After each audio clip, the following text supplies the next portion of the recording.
who will be first amongst equals? When this beds in 2 years, 3 years into this kind of 5-year extended partnership, who will be the dominant partner?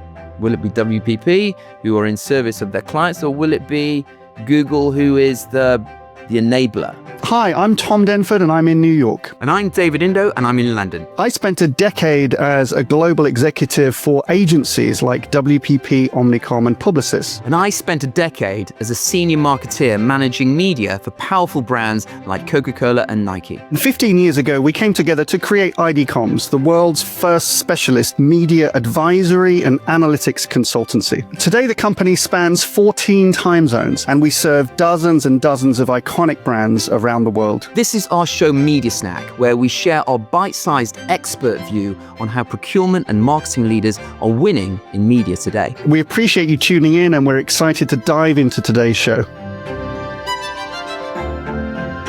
Welcome to another Media Snack. It feels like another special briefing because there's been a lot going on in the industry in the last few weeks. This is a playback to our Red Ocean observation of the market, right? This is incredibly intense competitive pressures between all of the main agency groups. There's consolidation. There's news of a big cyber breach and what risks that might create for advertisers. And then the ongoing AI arms race between all these agencies just to see who becomes the winners and the losers. That's right. So there's a lot going on, Tom. And so we're going to unpick all of these kind of topics. And what I'm going to try and do at the end, as I normally do anyway, is try and provide a client-side perspective on the chaos that is going on and how smart clients can perhaps use this chaos to their advantage. Exactly. In your normal good counsel, as you make to a lot of advertisers anyway, so we're kind of sharing this on YouTube. This is our insider advice. Think of this a bit like a sports report. It is kind of getting down to the knockout stages. That's what it feels like of whatever tournament that, or gladiatorial battle that these agencies are in right now. With the clock is now ticking, the final countdown of the Omnicom and IPG merger. What's going on with that? Big story about a massive data breach happening at Dentsu just at the wrong time for them. That could be very painful. Some good results coming out of Publicis that they say is attributable to AI. And then WPP, the other big player in this race, announces a massive partnership to try to leapfrog the others in an AI arms race. So let's get into those. It's the final countdown of the Omnicom and IPG merger. We've been talking about this since the story broke in December 2024. Yeah. It's gone a bit quiet. Everybody's probably just, the dust is settling a little bit. And really that's because they're going through regulatory approvals. There's a whole bunch of different hurdles. But most of those are now done. There's still some hurdles to clear in the EU. And John Wren, the CEO of Omnicom, and he'll be the CEO of this merged entity, has said that late November 2025 is when they anticipate this to close. Just a reminder, this is a $13.5 billion acquisition of Omnicom acquiring IPG, would combine to about $20 billion worth of revenue, making them the largest group. They leapfrog WPP and Publicis to become the largest group. Interestingly, it seems to us like IPG has had quite a good new business run in the last kind of 6 months or so. So against perhaps what a lot of people thought, our advice privately to IPG leadership earlier in the year was, you can make this a point of difference. You can make IPG the kind of the back door to the top table, if you like. I think that's how I phrased it to them. So, and they've got a great team, great leadership, and particularly good data assets in Axiom. So, not that surprising. But I think it's surprised the market a little bit that they're still performing, which has been good, very encouraging. So it's going to go through the end of November, early December. But what happens on day one? What happens on day one? I think a lot of that stuff's been ironed out. I mean, so the leadership are claiming. I mean, they've announced that they're sunsetting some quite iconic agency brands. DDB, right? I mean, DDB, that's which been is around since the 40s. Yeah, which is a bit scandalous. And there's a lot of sentimental kind of feeling about, getting rid of these kind of legacy brands. And as some very smart people have pointed out, for a company that's asking CMOs to trust them with their brands, they seem to be quite good at destroying brands, agency groups. So there's a slight conflict there. They want to be vanilla. We've always said agency brands need to be chameleon-like because they've got to be everything to everybody all the time. So maybe that makes them brilliant brands. But also, we can see we had the same thing with Group M, which we thought was a destruction of brand equity, sunsetting a logo like that. Same thing's happening at Omnicom. Everybody's shifted onto Omnicom email addresses, or they're in the process of just finishing that up. So day one, operationally, probably should be okay. But I think as our advice all the way along, right, to advertisers has just been, you've got to try to insulate yourself from the risks. And so you want to individually just be going to the leadership of Omnicom IPG if you have your contract and just saying, make sure that nothing, there's no kind of millennium bug type moment where things just don't work on day one. Insulate me from that. Yeah, and I mean that's a kind of very positive outlook, Tom, which is somewhat rare from you. I'm normally the optimist on these sorts of things. I'm going to try and paint a slightly more cynical picture. Yeah, good. I think this whole kind of integration or this acquisition has been very smooth up to this stage. You rightly mentioned IPG's or initiative success. They picked up Volvo, they picked up Bayer, they picked up NatWest. This is really good, but that's because I think they've been operating independently of each other, business as usual. Then on day one, whenever that's either in December or January of next year, that is completely different. That's when the two entities integrate completely. And that is where I think the greatest danger lies, because if those teams have not been truly established, if those teams have not been ring-fenced beautifully, if the clients haven't been communicated to really clearly as to what happens on day one, I think that there is a real risk for confusion. Yeah. And all you need in a moment of kind of chaos, if you like, is things to begin to unravel, clients begin to start complaining, they're not having their phones answered, things aren't happening in the deal cycle, and we know the beginning of the year is critical for kind of deals. And that's where I think is their greatest danger. So I'm sure the leadership team and the integration team have been working tirelessly to get this beautiful plan embedded. But if it isn't, I think that's the greatest danger of all. When the integration truly starts is when I think they will really have to step up. So let's hope that they got it right. But I think we're going to keep a really careful watch on that, because I think that's the greatest danger of all. I think that's very astute.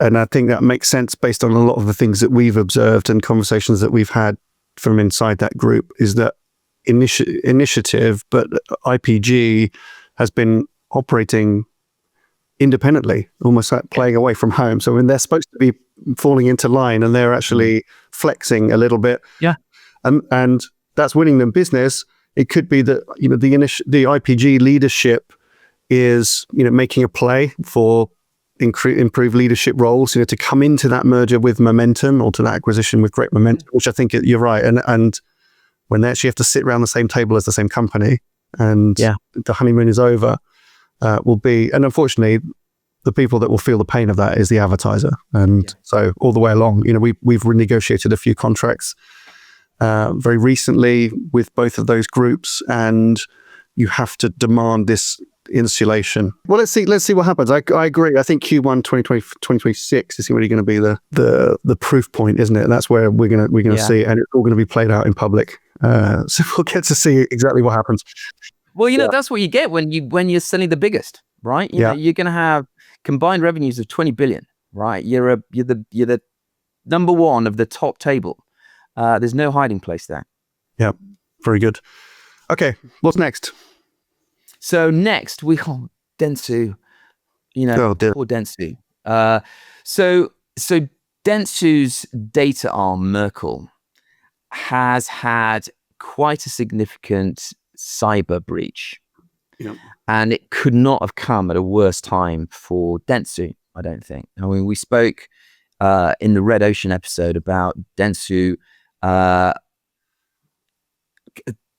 leadership not yet being that definitive as to what is going to happen to the international business, because their Japanese paymasters have brought in the sort of financial kind of team to sort of see whether they can either sell it or get investment on the back of it. But it's creating confusion in the marketplace as to who's going to own Dentsu International, in the next 18 months. And that's creating confusion also from the brand side. So whilst the kind of the Dentsu leadership are trying to provide a coherent narrative and a convincing narrative to the marketplace around that, there's been this terrible data breach from Merkle. And so they said there was abnormal activities within the Merkle servers, and certain files had been removed. And once they'd done a little bit of digging, they found that actually these files contained financial, salary, national insurance, bank details of some of Merkel's staff and previous staff, but also, importantly, information and data regarding some of their clients, some of Merkel's clients. Now, this is an absolute disaster. And it goes to show that, what is the greatest risk of all to holding companies? Is it the loss of a significant or multiple clients, or actually is it the danger that is associated with holding data? Yeah. And that reputationally across the market and to clients could be devastating. Yeah. Yeah, I think this is, when the news emerged of this, immediately it kind of stopped me in my tracks. I was thinking, it's bound to happen to somebody. Somebody was going to have some kind of data issue. It's about time. It's terribly unfortunate for all of the people whose data has been affected by that. But this does happen. It happens outside of our bubble of an industry all the time, as we know. Agencies have made such a big play of these data companies, and they're asking to be trusted. They've always just been asking to be trusted. And we know from the inside, having worked in some of these businesses and also, close to some of the leadership and key people in some of these businesses, that there's not always a confidence internally that they're really quite secure as they kind of sound. Their terms are used like, held together with duct tape and, multiple spreadsheets and not sufficient security. So they look like sophisticated data operations from the outside, but sometimes they just, particularly where they've been trying to be integrated into the groups, it's not as pristine as it maybe sounds like from the outside. So it's almost this was an inevitability.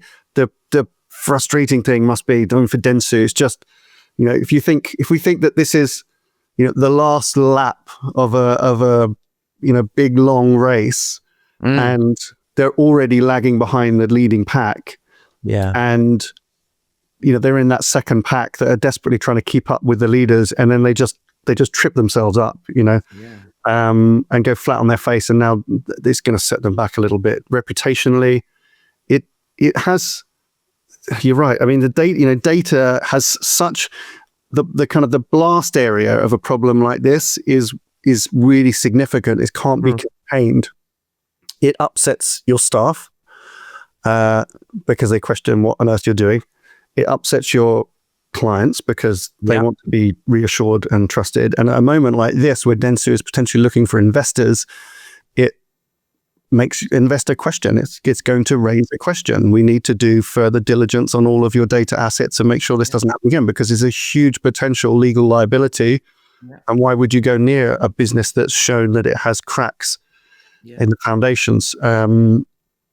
Huge problem. And it's a warning, isn't it? It's the canary in the coal mine. It's the warning to the other agency groups. Absolutely, but it also emboldens the other agency groups because they're always looking to sort of try and get an advantage on one of their competitors. Yeah, I've sat in plenty of presentations, as you have, where an agency CEO will stand up and say, "Look, from our competitors, you may have heard X, Y, and Z. Let me tell you why we're better."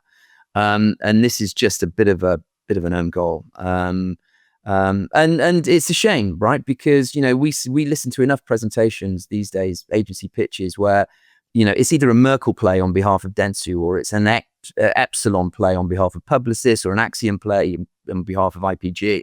They begin there because it's data, right? It's about helping clients or reassuring clients they can make informed decisions on their behalf. And if perhaps one of your kind of core assets is struggling because it's had some sort of reputational damage, that's going to undermine often the entire proposition of that proposal. So listen, Dentsu need a break, and I hope they get one. So kind of moving swiftly on to a holding company that continues to defy the marketplace and grow, right? Publicis, they've just posted their Q3 targets, their results. They're up 5.7% in organic growth. They've upgraded their 2025 forecast from 5% growth to 5.5%. And yes, they're an agency full of confidence. They're an agency in the ascendancy. They've kind of pioneered, smart integrated technology for the last 5 or 6 years. But do you know what they're putting it down to singularly? They're putting it down to AI, and they're putting it down to their proposition within AI that is becoming more and more compelling and seductive to their clients or to the market's clients.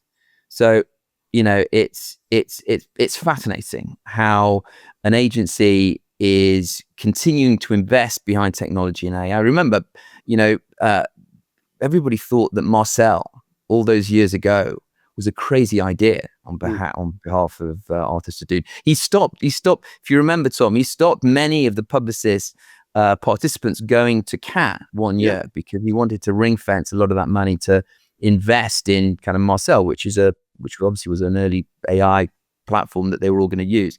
Things are looking good for Publicis at the moment, and you can compare that to WPP, who've had some fairly brutal financial reports under Cindy Rose's kind of early tenure. Their H1 interim results are down 7.8%. They've got declining revenues, they've got shrinking margins, and they're downgrading their outlook in comparison to Publicis, who are looking good. And at the heart of that growth is AI. Yeah, and it would be easy just to blame that all on AI or credit all that AI, but it's probably true. We were there in Cannes that year where Publicis had said that they're going to invest all that money, and it's a lot of money they put into things like Cannes.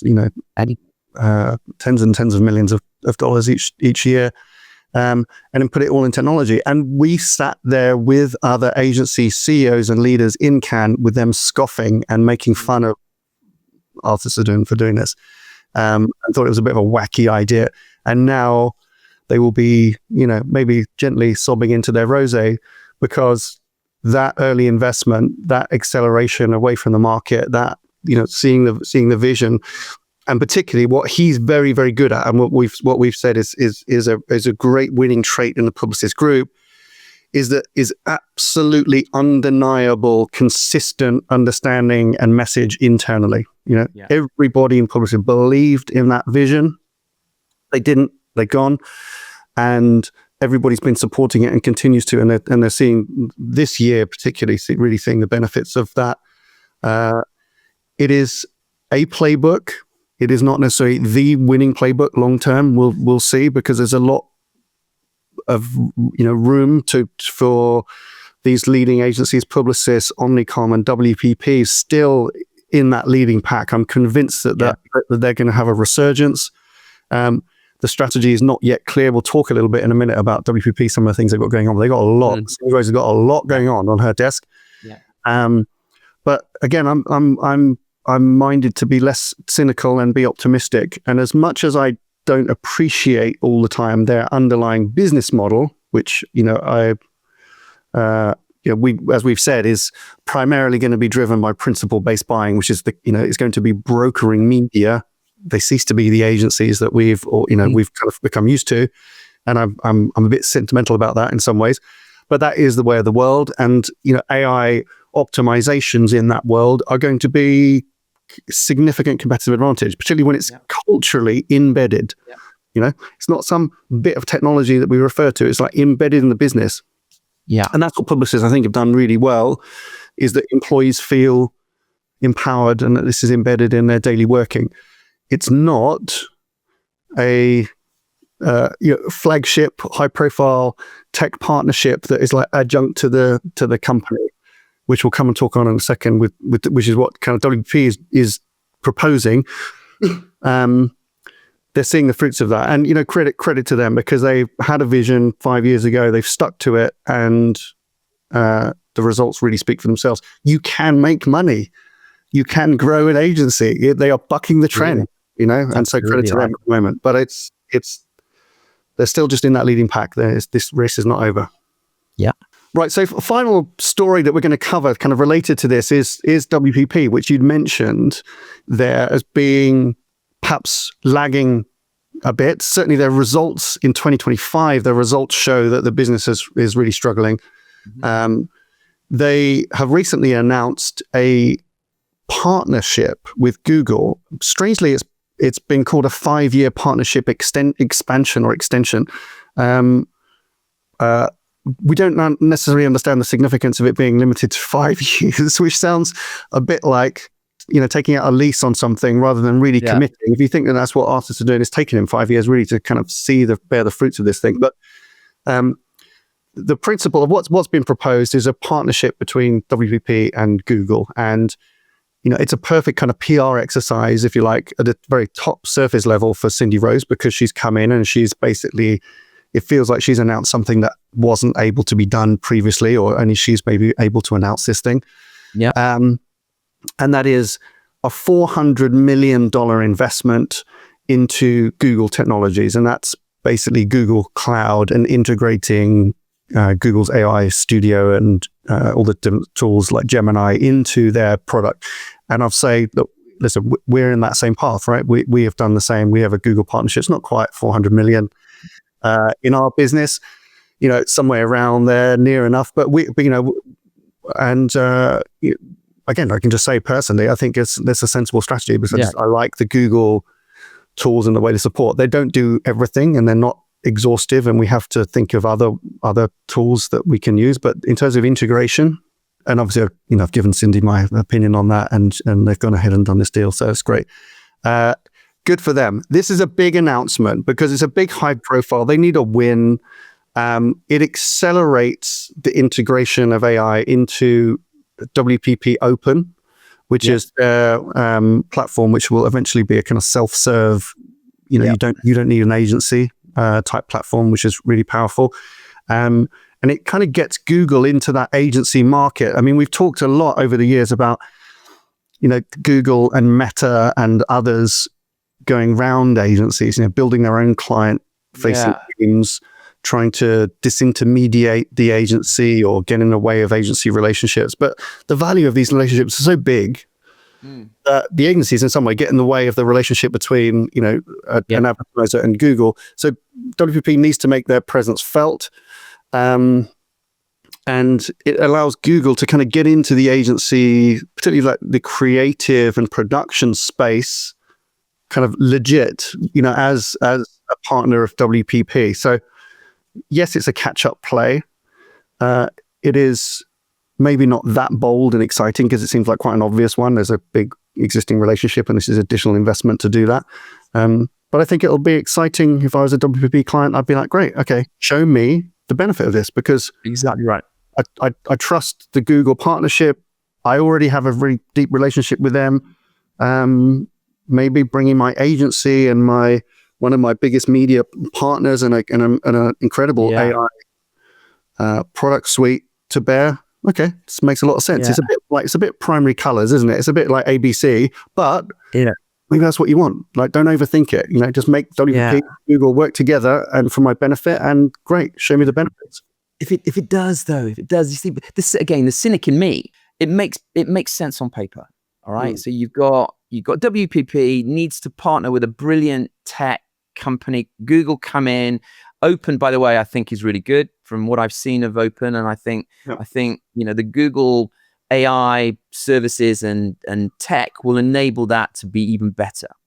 But who will be first amongst equals? When this beds in 2 years, 3 years into this kind of 5-year extended partnership, who will be the dominant partner? Will it be WPP, who are in service of their clients, or will it be Google, who is the enabler, the engine of the smart thinking?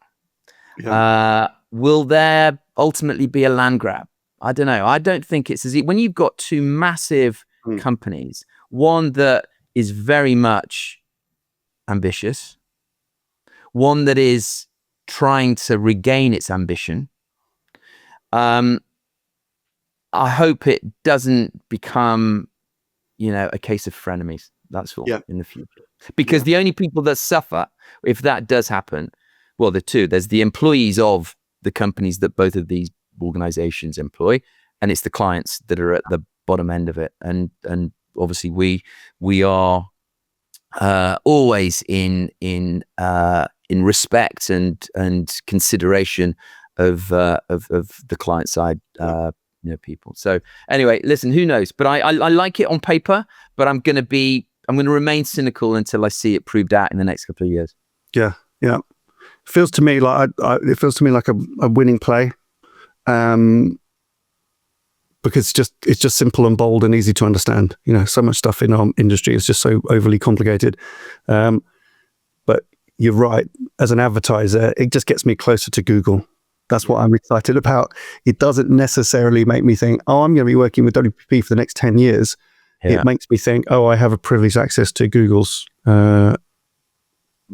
tools and ability to empower my business. And WPP are going to look after me for as long as I need them. So yeah, it could be it's a risky move, isn't it? It's a risky move to play with dance with the devil, as I say. Right, so let's just move straight into, just think about some of these implications. So there's a lot going on, and then we've taken some time kind of just to unpack some of the key stories going on in this kind of red ocean. I said at the beginning that it feels like it's the playoffs. There are winners and losers, and we've talked about the different agencies.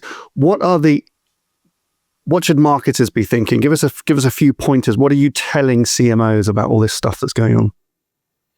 Well, I mean, if we just take them one by one, and I'll just try and provide a little headline that may be insightful or useful to marketers. It's become more and more apparent that making sure that your agency has the right contracts in place that protect your data, and that any liability sits within the agencies, and there is a very, very clear remedial plan that will be activated if there are any kind of data breaches, because it is catastrophic for any organization to have significant amounts of their data out in the open marketplace. So, that is becoming an important part of the pitches that we manage, right? It becomes, didn't even really think about kind of data breach liabilities and assurances 4 or 5 years ago. But now absolutely that becomes a critical deal breaker. And so making sure that the team that you have managing your agency and their data is absolutely watertight in terms of protecting that data and understanding what implications would occur should any disasters happen, absolutely critical. That's the first thing. So that has to be at the very top of the agenda. The second thing on AI, and I'm going to revert back to the experience that I had a few weeks ago when I sat through 9 hours worth of brilliant agency presentations, but there was a heavy influence on AI and data and the smorgasbord of offerings that the agencies offer in this area. And as an advertiser, I'd be quite excited about 400 million going into Google's, partnership with WPP. The obvious success of Publicis in their delivery of AI as part of their integrated solution, and I would be somewhat seduced by the kind of the narrative, but I would try and bring myself together and say, how does it help me grow my business in the future? So what is it as an enabler that is going to drive my business forward? And if I don't understand that, then I need to challenge my agency more. So number one, how can it grow my business? As good as you are, how will it grow my business? And number two, what is the roadmap for bringing me as a client along that journey in the next 2 or 3 years? So you've just done a $400 million deal with Google. Brilliant. What does that mean to me? And so I'd be quite pointed in those conversations. And I'm sure, Cindy Rose and her team have got a brilliant kind of plan for each of their kind of clients. But I want to make sure that I'm getting my disproportionate value from that kind of deal. Yeah. And the other thing on and I love this phrase. It's called the future tech debt. So we're talking about the big agencies, the big holding companies that have got hundreds of millions of dollars to invest. But what about those agencies that perhaps don't? Yeah. Is there a tech debt that is being accumulated? Yeah. And if I'm with these agencies now, the craft goes into the servicing of my account, but in the future, will I be at a disadvantage? Now, perhaps not. Perhaps not. But I would want to make sure that I'm interrogating my agency partnership to make sure that they are not falling too far behind in this sort of tech race. Because whether we like it or not, scale, value comes from scale. In old money, scale was aggregated billings, the ability to buy cheaper media. In new money, scale comes from deep kind of vertical integration of data, my tech stack, and AI. And if you believe that that is the future of marketing communications, then make sure that you're betting on the right horse. Yeah. Very good. So there's some kind of very practical things there that we're advising advertisers is review data liability clauses in contracts, but also, mitigation of risk. And also, what we call the when not if plan, which is that don't think, what do we do if there's a data breach? It's what do we do when there is a data breach, because these, you've got to be ready and just assume that it's going to happen. And then if you think about that as a reality and what the implications might mean, that's a big thing. We see a lot of upgrading of these kind of processes in terms. Agencies, I think, have been a little, I wouldn't say they've been reckless. That's probably, it's rather libelous. But, I think that they got so caught up with the acceleration of the opportunity around data over the last 5-10 years that maybe the governance is not as solid as maybe it could be in other, maybe it is in other industries, perhaps. And so there's a bit of a kind of catch up of those kind of governance principles, which is going on right now. So good advice. Excellent. Okay, well, listen, we've done a whistle-stop tour through some of the big themes and challenges. Continues to be a red ocean out there for agencies. We'd look with interest at what's going on with the top 3 players. Yeah, and then you can see in our previous episodes we've talked about what the implications are for other agencies. And so if you work with an agency, or even for an agency that's in that leading pack or the second tier, or lots of other independent agencies, then there's going to be something here for you. Keep following, because we are going to start to unpack more about some of these bigger implications for marketers looking a bit further down the road. And, send us your questions. As always, what we really like is we've had a lot of questions and feedback and briefings that we've done on the back of these recent episodes about red ocean and the implications of agency disruption. We love the comments. Send us questions. If you want to talk more about them, please let us know. Thank you for joining us on this episode of Media Snack. If you enjoyed this episode, please leave a positive review and remember to like and subscribe on YouTube. And we love hearing your comments, so please don't be shy in the comments section below. That's it for now. See you next time on Media Snack.